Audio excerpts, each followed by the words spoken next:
আসসালামু আলাইকুম ওয়া রাহমাতুল্লাহি ওয়া বারাকাতুহু।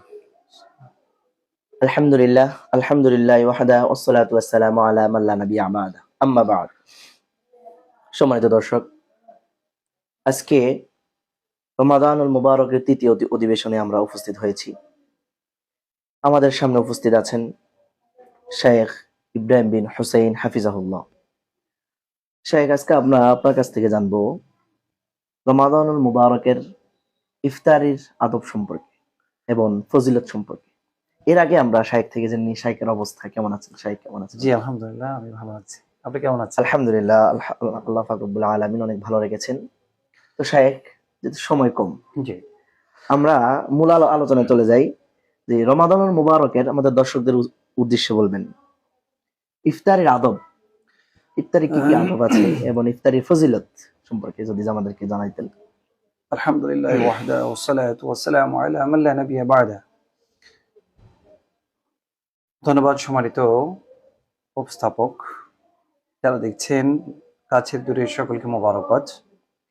সম্মানিত দর্শক মণ্ডলী, রমাদানুল মুবারকের অত্যন্ত গুরুত্বপূর্ণ এবং ফজিলতপূর্ণ একটি বিষয় হলো ইফতারি।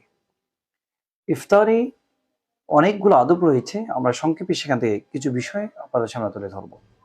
রাসূল আকরাম সাল্লাল্লাহু আলাইহি ওয়াসাল্লাম প্রথমত সায়মীন তথা রোজাদারদের জন্য যে নির্দেশনা দিয়েছেন সেটা হলো তাড়াতাড়ি ইফতার করতে হবে।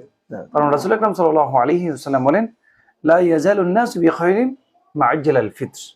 যতদিন মানুষ তাড়াতাড়ি ইফতার করবে ততদিন মানুষ কল্যাণের মধ্যে থাকবে। সুবহানাল্লাহ। সুবহানাল্লাহ। বিশেষ করে আমরা আমাদের গ্রামে গঞ্জে দেখি অনেক মায়েরা জি, বা আমাদের বোনেরা যারা হাঁস মুরগি পালন করেন, দেখা যাচ্ছে হাঁস মুরগি ধরতে গিয়ে তেনারা যথাসময়ে ইফতার করতে পারেন না, এটা গুনাহের কাজ। জি, এই জন্য রাসূল আকরাম সাল্লাল্লাহু আলাইহি ওয়াসাল্লাম বলেছেন, তোমরা তাড়াতাড়ি ইফতার করো, যতদিন তোমরা তাড়াতাড়ি ইফতার করবে ততদিন কল্যাণের মধ্যে থাকবে। এই জন্য আমাদেরকে প্রথম কাজ করতে হবে, রমাদানের প্রথম আদব হল ইফতারির, যে আমরা তাড়াতাড়ি ইফতার করব। দ্বিতীয়ত হলো আমরা খেজুর দিয়ে ইফতার করি। আমরা বিভিন্ন জায়গায়, যেহেতু আমাদের দেশের রসম অনুযায়ী আমরা বুটমুড়ি খেয়ে থাকি, কিন্তু না, আমাদেরকে অবশ্যই চেষ্টা করতে হবে প্রথমত খেজুর দিয়ে ইফতার করার, কারণ এটা হলো সুন্নাহ। খেজুর যদি আমরা না পাই সেক্ষেত্রে হয়তো আমরা জি। সাদা পানি দিয়ে আমরা ইফতার করব। 3 নম্বর হলো ইফতারের আদব হলো যে আমরা বিসমিল্লাহ পড়ে ইফতারে শুরু করা। জি, বিসমিল্লাহ পড়ে আমাদেরকে ইফতারে শুরু করতে হবে। 4 নম্বর আদব হলো অবশ্যই আমরা ইফতারের পূর্বে ছোট্ট করে একটা আল্লাহ তাআলার কাছে মোনাজাত দিয়ে দোয়া করা, দোয়া করা। নিজের জন্য, নিজের আত্মীয় স্বজন পরিবারস্থ জীবিত মৃত প্রত্যেকের জন্য হ্যাঁ, দোয়া যেহেতু করা। ইফতারের আগে দোয়া করলে এটা হ্যাঁ, কবুল দোয়া হয়। কবুলের সময়, কবুল, right? জি, দোয়া কবুলের সময়।